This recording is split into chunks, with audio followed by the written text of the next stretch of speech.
The smell of barbecue smoke drifted through the cul-de-sac, bringing the neighbors together. Some brought over drinks or potato salad, and others pulled up chairs to chat and laugh. The cookout was in full swing and the sun dipping into evening. It was more than just a meal. It was a sense of community. People who didn't know each other's names were now mingling over ribs and burgers and cold drinks. The neighborhood, once quiet and disconnected, had found a reason to come alive. But with every group of happy people, there's always that one person who hates their joy. In this case, it was Karen.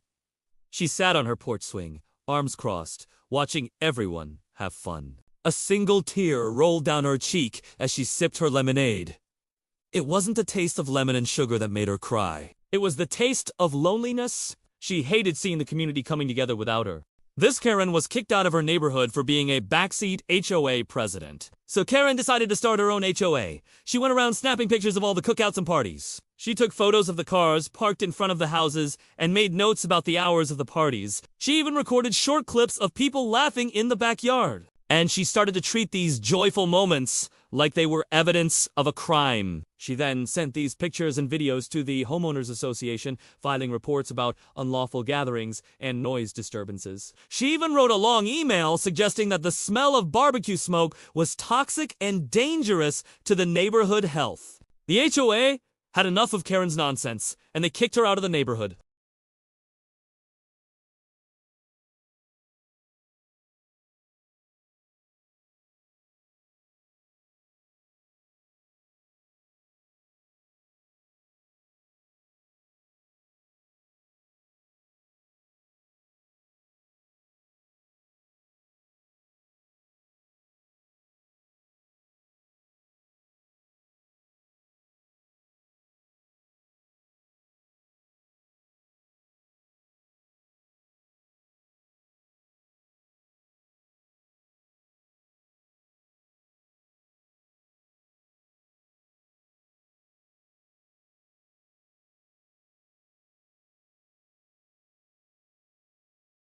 The morning of the big event was electric with energy. Lawns were mowed, driveways were cleared, and grills were prepped for action. The homeowner's backyard was decorated with string lights and balloons and tables covered in red and white checkered cloths. As the guests started arriving, they brought trays of food and cases of drinks, and everyone pitched in to help set up. One neighbor brought a speaker and blasted cheerful music. Within hours, the small cookout had transformed into a massive block party. Cars lined the street.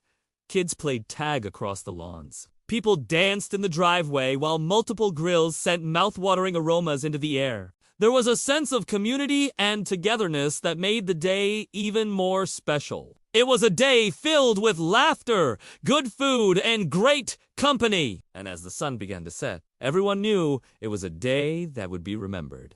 This Karen is trying to ruin a neighborhood cookout, but it's not gonna end well for her. Defeated but not willing to give up, Karen decided to take her fight to the next level. She called the authorities and told them there was an illegal gathering happening on her street. Within the hour, a patrol car slowly rolled through the neighborhood. But when the officers arrived, they didn't find chaos.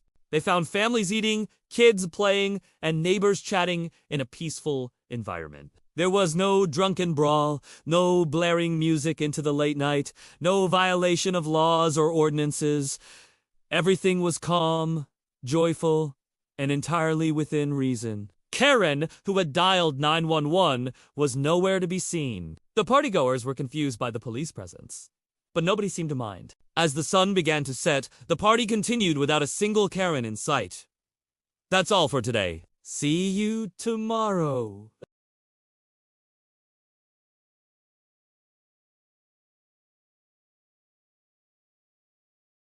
They say that the BBQ rebellion was the greatest moment in human history. Every year, new residents would move into the quiet suburban cul-de-sac and they would bring their grills with them. But one woman named Karen didn't like the smoke from the grill. So she wrote a strongly worded letter to the homeowners association and demanded that they ban grilling. Of course, they refused.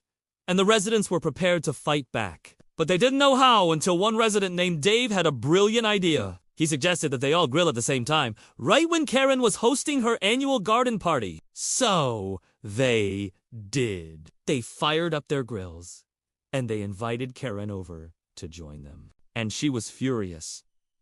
But Dave didn't care. He knew that he had started a revolution! The other residents joined in, and soon they were all grilling together, laughing, having a great time. And Karen was left alone with her clipboard and her complaints. And that's why the following week, she doubled her efforts. More complaints to the HOA, more confrontations with the neighbors. She even threatened to have them fined for every violation. But each time, her words fell flat. No one else seemed to share her outrage. The rest of the neighborhood loved the gatherings. This only fueled Karen's determination. If the HOA wouldn't shut the parties down, she would escalate until she got her way. What she didn't know, however, was that her persistence was about to backfire. Instead of silencing the barbecues, she was about to make them louder, bigger, and more unshakable than ever. Here's how. The last thing Karen wanted was for the HOA to fine her neighbors. But when they kept having parties, she knew she had to do something drastic. So she started writing letters. At first, they were ignored. Then the HOA sent out a warning. Still, no one listened. So Karen took matters into her own hands. She started showing up to the parties uninvited, demanding that they be stopped. But instead of scaring people away, she only made the parties more popular. The more Karen tried to ruin the parties, the more the neighbors rallied together to protect their right to have fun. And when the HOA tried to intervene, they were met with such fierce opposition that they backed down. In the end, Karen was the only one left standing. And when she realized what had happened, it was too late. She had just made the parties bigger and bolder than ever before.